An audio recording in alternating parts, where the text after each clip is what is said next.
Train, it's been a minute. I think I need to channel Larry for this.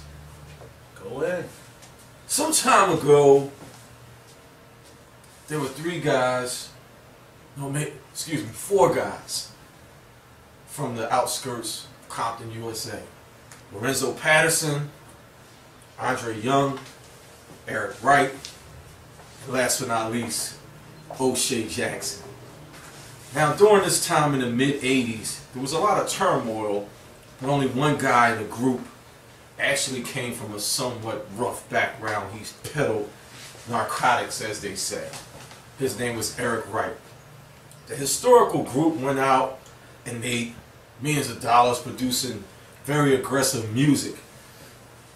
And the one thing I remember from the leader of the group, when they brandished guns and slapped reporters in the face, spat, had strip parties at the house, had dinner with President Reagan, did all these controversial things. The leader of the group said, all publicity is good publicity.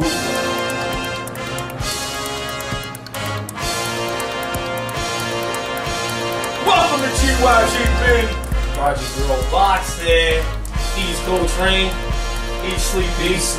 Representing the YGYGB.com, baby. So here we are. Host show of the Manny Pacquiao somewhat controversy. It's Cold Trains all over the internet. Yeah. You know, people got titles. Journalists, black journalists, defends Manny Pacquiao. You got videos out there that look like some religious type videos. Like the whole joint. That they do for Jay and Kanye. Right. So music and words and titles and editing.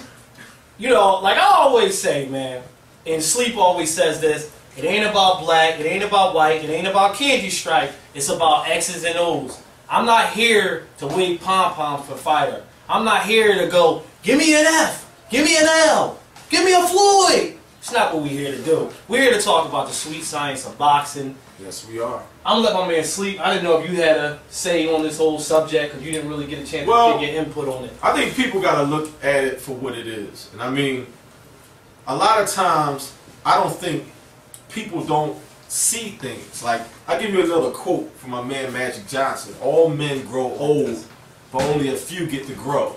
Wow. Shutters got to come off your eyes. You got to open your eyes. That being said, Manny Pacquiao always said I thought he, rocked the Snoop Dogg album. Just like I always said that Shane Mosley's favorite song is track number 3 on the Gin and Juice album. But historically, when you watch a man not only run through a division, but destroy a division, punk a division, you got to go to your Black Moon first single. And you gotta say, who got the props. You gotta give them props. Who's out the props? And when you don't want to give them props, there gotta be an ulterior motive in there somewhere. And I think that's what Coltrane was trying to educate and open the eyes of the public on. Now, just like Coltrane, I still believe that there's things that Floyd can exploit. Right. But, if the juice is there and that comes out, we'll address that later. Even though I think there was a lot of great athletes who probably tampered with it, who we don't necessarily wipe clean their record, we still give them, their props on the skill level. But until that happens, you got to give a man respect for wiping out a division and destroying a division. You know what I'm saying? So and making people think that he needs to take a... See, once the whole blood test come up, then to me, you indirectly saying this dude is on some ish. And when I say he's on something, not mean he's on something, I mean like he's on something real powerful. Like his fight game is like that now. So even if I shot up right now, right? If I shot up right now and got in the ring with a professional fighter, he'd still knock me out. I'd be mad aggressive. I'd be strong. I want to be there. There still has to be some skill level that Manny, I think, improved. And I always thought that Manny improved as a fighter. Right. You know what I'm saying? We'll see. There's no one left to fight now. You know who I told y'all last summer who's going to beat him Well, I said that's the fight I wanted to see. You know, I got Pascal beating him. Right, and now they're saying that's who they want to see him fight, either Zab Judah or Timothy Bradley. Now, Zab Judah's a bad fight. As much as I think Zab improved, but Zab gets tired, he gets knocked out. Zab gets knocked out. As much as I like the improvement, the sweet pea movements. Oh, I like the Sphinx off. As much as I like that, I saw some clips on that. Yeah, that fight was excellent. I like that. As much as I like that, the fight I always thought was Timothy Bradley, and I think it's the one that's a sleeper fight. It's the in-between fight. It's the fight that the prescription don't get filled. Right. Timothy's is just somewhere else up here, and I think that's what gets him through the fight, because Manny is somewhere else. Just like Roach says, once he does that last prayer, his eyes light up. I think Timothy's somewhere in a dark place like that too. But I don't think the Floyd fight gonna happen. Well, 2012, the world's in it, so it ain't happening. That's the year that Floyd got in his mind. But anyway, I want to wrap up on that. I just wanted to get my man Sleek's perspective on that, because it was a hot topic. Again, we're objective. I don't know what are we these days? Are we journalists? What are we? Whatever we are on Garage Girl Boxing. We go to Target just like you have juice boxes. Yeah, exactly. On the weekend we party hard. Shout out to Yachty Box. But we objective when it comes to picking these fighters. So, kill all that, we one-sided and this, that, and the third. Right. We're not here to wave pom-pom, so did that. Anyway, we had a fight that happened this last Saturday night, who I believe is probably going to take the reins of the pound-for-pound rankings over. Maybe not in the public opinion, but amongst the purest people that respect pure boxing fans, we're going to have him as a top 5 fighter. Us, the brethren, us degenerates out there. Andre Ward. A guy that we used to say was in the witness protection program. A guy that we used to say, when are they going to let him off of his leash and actually fight people? But now we see why they kept the leash on this guy. Right. 25, 6, 7 years old, fights like he's 38 years old or 35. They draped him. They let him put out a lot of mixtapes. Exactly. They didn't let the album go. They did the Carter 3. They didn't put the album way more rugged until it was the Carter 3. Oh, that's still Redman. He let the Redman kind of. Well, he didn't sit real long. I'm talking about they let the Carter 3 sit for a long time. Then they dropped him and he started murdering people. But Andre Ward took on Arthur Abraham, the conference finals of the Super 6 tournament, who me and Sleep picked. I think we picked Ward and Kessler though originally. Did we pick that originally? Well, anyway, I know we picked Ward to win the whole thing. Right. And now, because I think it was after the Pantera fight, we saw something in his fight game, the way he does things. Here's what I'm impressed about him. Arthur Abraham, middleweight, probably should be at middleweight, fighting in super middleweight, got 1 win in the tournament against a guy that's not even in boxing no more, against Jermaine Teller. He lost to everybody in the tournament. But on Saturday, some people gave him a puncher's chance because it's just still this mystique out there that Andre Ward got a suspect chin. Aha! Be careful with that. And I'm going to tell you why, because like I told you via text message, Andre Ward does something that I only know 2 other fighters do. Floyd Mayweather and Bernard Hopkins. You might get one good shot off on him, but you're not getting the second and third shot off him. You know why? Because once you get that first shot, you know what he's going to do? He's crashing into you and crowding you. And not allow you to get into no rhythm after that. Right. He can fight inside. He can fight outside. He can switch. He's a natural left-hander, by the way. So that's why he can switch hit in the middle of a fight. I mean, this guy just makes subtle adjustments. Also, what he does well is what Bernard Hopkins do well. And that's those 4 or 5 piece combinations and hitting you below the belt in the process. Now this is slick, crafty, veteran tricks that he's doing. What I mean by that is, if you ever notice when Bernard throw a combination, he might throw 2 upstairs, 1 to the rib, and then hit you the last one below. There you go, see? And hit you 1 below the belt. But it happens so fast that the referee can't even catch it to warning. There you go. And we'll get into Nard and Pascal in a minute. But Andre Ward, I call his fight game loose change. And I actually stole that term from Doug Collins. Loose change is somebody that got a lot of different facets to their arsenal, a lot of different things that they can do. And it's not always pretty looking. Like Andre Ward, loose change. He's not winning those style points. I mean, to a casual fan, he's born.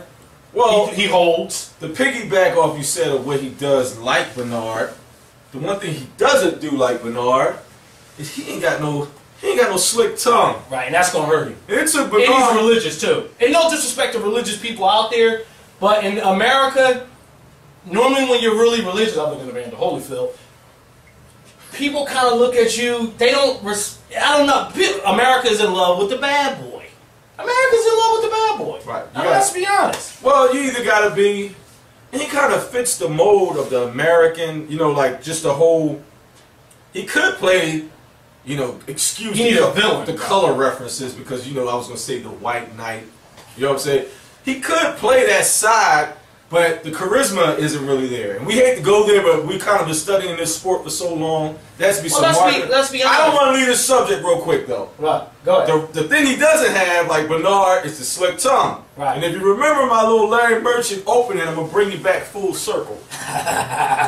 There's something else that kind of popped off after Coltrane popped off with the whole race thing. Bernard Hopkins calling out than I did. his best friend Donovan McNabb. Now I don't know if you people know in cyber world the history of these two guys, but there's a rumor that McNabb kind of snuffed him after the Tarver fight. After the Tarver fight, went down to their practice facilities. Right, he did. The whole team got autographs except for McNabb from right. McNabb didn't give him his proper due. Now let me tell you, Bernard is a true blue Philadelphian to the core. Philly people don't forget anything. We'll keep that on our shoulder. We'll keep that chip until the wheels fall off. That being said, Eric Wright, all publicity is good publicity. Bernard Hopkins has a fight to sell. So you think this is him throwing the Puerto Rican flag down in Puerto Rico? I showed you. Is this him smacking? I showed Bernard Hopkins fight game. There's a lot of wrestling and things like that. Bernard Hopkins does what it takes to win, and that means financially, and that means to win in the ring. Right. Nobody knew about this fight at all. Right. He wasn't on the radar at all. So just ironically, a week and a half before the fight, this hot subject where people having little, you know, town hall discussions, all these things are going on, just pops up out of nowhere. Yeah. It is an old subject. Right. He had this issue he said, yeah. So, you know, I think Bernard's selling the fight. Rather, if you agree with it or you disagree with what he said, it's an old. Let me tell you, I'm gonna tell you, I'll be real with you. We met Bernard Hopkins, we met Donovan McNabb. Donovan McNabb is real cool. Real cool. He don't real cool. He don't deal with the media like we would like him to deal with the media, but Kobe don't either. Kobe tries his new little joint where he's just like a, you know, the a-hole. I just want to win. I don't give a damn. Like, everybody got their little shit. A lot of people don't know how to play off on the media. Donovan McNabb tries that Campbell Soup little routine, but you play ball with Donovan McNabb, he's gonna be $100 million athlete. Like, yo, like a regular shut the f up. Let's ball. Like, he's a cool dude. That's just my thing. Nard's a cool dude. He's a cool dude. All publicity is good publicity. Continue. But real quick. Switching gears again, back to Andre Ward. Body shot hurt you, by the way. You know, and that's my bad. I just told you I got this bad shoulder. I'm gonna stare. No, I'm not on those kind of stuff. Whoa, ho, ho! The doctor gave me. Shout out to Dr. Padel, my doctor. Shout out to my family physician, doctor. That's the first time I gave my doctor a shout out on the show, by the way. Dr. Padel. He did a good job. Is he the same type of doctor that prescribed my man on the Lakers after he won the championship? He's not that same doctor. Psychotropics? No. Okay. Anyway, he hit me in my rotator. Anyway, so Andre Ward, again, it's going to be very hard to beat this dude. Like I said, this whole suspect chin thing that's out there, it's hard to hurt him because he knows how to behave like a fighter, as we always say. Well, we got a big fight coming up this weekend. Real quick, I just want to say the future for him, I think he wins the Super 6 tournament. And I always said, I always see him fighting Chad Dawson at light heavyweight. One day. You said it. Super 6 tournament is not going to happen. All right. Well, let's go into the fight. Let's go into the meat and potatoes. Speaking of Bernard, he has a fight coming up. Right. Light heavyweight title belt on the line, right? Because Gene Pascal, he kept the belts that he got from Chad Dawson. In his chest, took the hard out. Be careful with that. Be careful with that. Let's get into this a little bit. I just thought about something. I'm the guy that was telling y'all that he displays good footwork. But go ahead. You're right about that. Remember the last time Bernard fought a rematch? Remember what happened in the last time? It was against Jermaine Teller. Right. Remember how that fight played? It was like it was a mirror image of the first fight a little bit, with Jermaine being a little bit more physical wrestling. Remember the second fight, Jermaine Teller, even though I thought Bernard won the fight, he was a lot more physical with Bernard than he was in the first fight. Also, Gene Pascal did something that nobody there. Since I've been seeing Bernard fighting these. He kind of won the press conference when he brought the whole blood test thing up to Bernard. Now, granted, they still got to fight in the ring, and Bernard is mentally and stably tough to anybody. I mean, I think Bernard probably will win the fight, But I'm thinking he might get jerked on the decision again. A la what happened in the Jermaine Teller fight. Nah. This ain't Jermaine Teller. First of all, shout out to Jermaine Teller. We miss you in boxing, by the way. You know, shout out to the bow and arrow. Shout out to Jermaine Teller. Yeah, we good, right? No, we good. We're going right out to the wheels fall off. We talk to our producer. Let it run. Let it run. Let it People want this. He's not Jermaine Teller, number one. Number two, the style contrast is different because Jermaine Teller, to make a good contrast, he's like the Chicago Bulls to the Miami Heat, where the athleticism, it ain't. You full analogies in there. Right, I like yeah, that. That's actually a good analogy. It's not like the Miami Heat is playing the Boston Celtics, where when all else fails, you're too old. Right. Pascal, even though he possesses power, he's not the raw physical specimen of Jermaine Teller. Bernard, he moves a lot though. He moves, but it's not. When will Bernard get old though? It's not behind the jab. It's not behind the jab. It took Bernard a while to get warmed up. He figured him out in that fight. So what happened again? You got to take a while to figure him out. I don't think so because I think mentally. I'm just trying to play. I got Bernard. I'm just trying to. I think mentally Pascal checked out from the previous fight.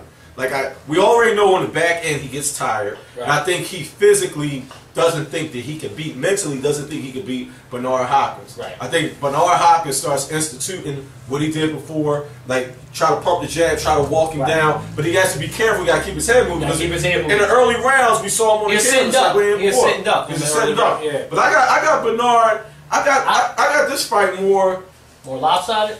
More lopsided. I got more like an 8-round. I don't think Bernard can fight at that pace again. I just can't see it happen. I think he can do enough to win the fight. Bernard was throwing a lot of punches. He got a 3-fight deal. Bernard threw more punches. See, it's a lot of politics. He got a 3-fight deal with HBO. Maybe this will be the final attempt to show him the door to get him out of there. This man has a history. I know. I know. You're right. But I'm just going by the last rematch. Let me tell you another thing. Bernard is the type of guy that needs fuel to get up for a fight. So the whole thing that he put out there about McNabb, he wants negative energy. This man went to Puerto Rico and threw the flag down. Right. He feeds off of this type of energy. So he's looking for something to have an axe to grind. I think Bernard's going to manhandle this guy. Even though I've always said Pascal showed a lot of improved footwork, he's a little slicker than a lot of people give him credit for. Right. But I think Bernard figured the puzzle out, and I don't think that puzzle's too complicated. It's like the old Rubik's Cube where it's not the real Rubik's Cube where you can take the colors off and just trick it and put it back together. Yeah, I got full of them punchlines. Well, I got Jean Pascal winning a robbery style decision. Right. What the hell? Yeah. I think Bernard gonna win it, but I just got a bad feeling for Bernard. Nah.